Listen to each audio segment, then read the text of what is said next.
Hi, welcome to my complete guide on Boothill. Boothill is our newest unit coming in the second phase. He is looking like a very strong single target DPS that uses break effect to completely destroy the enemies, especially the bosses in the upcoming game mode Apocalyptic Shadow. This video will go through everything you need to know on how to build and play Boothill, covering his best light cards, relic sets, planar ornaments, teams, and many more.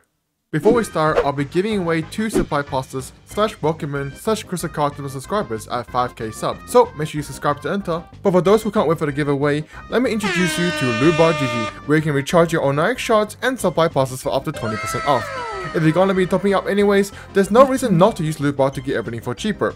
Normally, I will not trust these type of services, so to test it out myself, I've topped up 3,880 Oneiric shards. But as you can see, it is $9 cheaper compared to in-game, and the order came in less than 15 minutes. It's all safe and secure as it only requires your UID and region. New users can also get additional discounts, so what are you waiting for? Go check it out now, link in the description. Starting off, what does Boothill actually do and how to play him? Boothill is a 5-star physical unit following the path of the hunt. Boothill's skill locks him onto a single enemy and gains an Empower basic attack. The Empower basic attack is single target and does not gain skill points. During this state, the enemy can only attack him back and they both take more damage.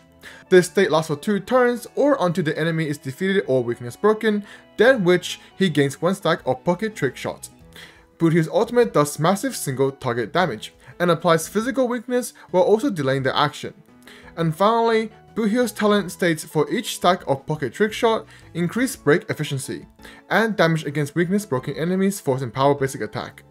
For Boothill's bonus trace abilities, the first one regenerates 10 energy whenever you gain a stack of pocket trick shot, the second reduces damage taken from enemies not locked on by him, and third, increased crit rate / crit damage depending on break effect. Overall, Boothill has quite an interesting kit. While the kit itself is not the most complex thing, his scalings do make building him a bit more complex. As for his trace leveling priorities, basic, then talent, then ultimate and skill. You want to be leveling up basic first as it also includes his enhanced basic. And for major traces, Ghost Lord is the most important one, then the other 2 can be unlocked. Moving on to Boothill's best light cards. As per usual, his best in slot is his signature light card. With how Boothill's kit works and how it's literally inefficient to go any other stats other than break effect, having a light card that both increases break effect and increasing break damage makes it pretty obviously his best in slot. However, the funny thing is, although his signature is way better than any other light cards, if you manage to get high enough break effect and have defense reduction on, let's say, his teammates, his signature light card is actually not that important. But the chances of that happening is very low, so for most people, this signature will be a very good option.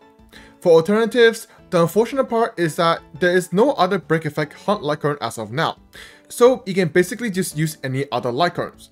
Yes, even light cards of other paths. But for a more definitive answer, Sleep Like the Dead, S5 Swordplay, and S5 Cruising will be decent options too. Now for Boothill's best relic sets and planar ornaments. Beginning with his best in slot, the brand new Iron Cavalry against the Scourge. Yep, they finally released a break effect DPS set. Just in time for Firefly, not Boothill. Anyways, for the same reason why his signature is good on him, this does the same thing. It gives break effect and increases break damage. But for other options, we are looking at a 4-piece Thief or Shooting Meteor or combining 2-piece break effect sets. But mixing in 2-piece Hacking Space for a bit more speed is decent too if you need it. And of course, 4-piece Genius is always an option too. As for his planar ornaments, the best in slot will be Talia. Whoa, we finally have a reason to farm the godforsaken SU world other than to get Womvac. But before I speak too soon, the upcoming new way to farm SU ornaments might make Womvac more efficient, but I digress. But with that being said, if you are versing against fire weak enemies, the brand new Forge of the cowboy lantern planar ornament will be good as well. Otherwise, everything else is pretty mid, with I guess Space Ceiling or Firmament Frontline being okay if you already have them. Next up is Boothill's best relic and planar stats. The best main stat for him will be crit body, speed boots, physical attack balls, and break effect roped. For body, there's really no other stats worth going, so crit will be good. His major trace does give him a good amount of each, so going crit rate or crit damage depending on what you have is ideal. For boots, you want to have at least 145 speed for the Talia planar ornament to activate. For balls, physical and attack perform similarly, so just go for substats, and for rope it's break effect, which is pretty self-explanatory. For Boothill's substats, it's literally just break effect and speed. No, I'm not kidding. With how his kit works, going crit is actually really inefficient since the majority of his damage doesn't even get increased by crit. But that being said, crit, especially crit rate in your substats, never hurt anybody. The breakpoints for substats for Boothill is 300 plus for break effect to max out his major traits, and even going beyond is actually not bad either. And for speed, 160 for the 4 turns in MOC is recommended since you aren't focusing on any other stats anyways.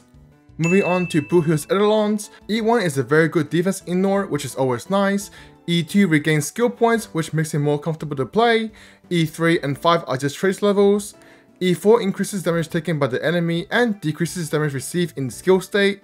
And finally, E6 is just a massive steroid of his talent break damage, with it now also being blast. Overall, his Eidolons are nothing special. It will power him up a good amount, but it's nothing game changing. E2 is a good stopping point, but otherwise going for E6 is the only other Eidolon worth going for. As for the question of E1 versus S1, S1 will be the more beneficial choice for most players, as the break effect and speed increase are really nice. And the light current also has defense ignore, albeit on break damage only. Finally, for his best teams and teammates. I want to start off by mentioning Ronmei as actually being one of, if not his best teammate. Due to how reliant on breaking the enemy weakness Boothill is, and how the really only way to increase break damage further is by reducing the enemy's defense, well, Ronmei is literally perfect for that, as she A. increases break efficiency, B. increases the amount of turns the enemy is in broken state, and C. actually has buff to increase break damage. This makes them a perfect pairing. So this actually makes her almost irreplaceable in any team. Other great synergies are with units like Harmony MC for more break effect and damage, and debuffers like Pella and Silverwolf. So for his best teams, we're looking at something like this team with Ronmei, Harmony MC and Gallagher. But going for a more hyper carry role like this one with Bronya, which allows Boothill to have more turns, is always good too. Otherwise, if you don't have Ronmei, teams like this will be decent too. And for free to play, this team is honestly not that bad either. So yeah, that does it for everything to play and build Boothill. Honestly, he'll be a much better unit in version 2.3 since the new Relic sets and game mode, which are perfect for him. So holding off on building him is actually not a bad idea. And who knows, maybe they'll rerun Ronmei soon, so you have that too.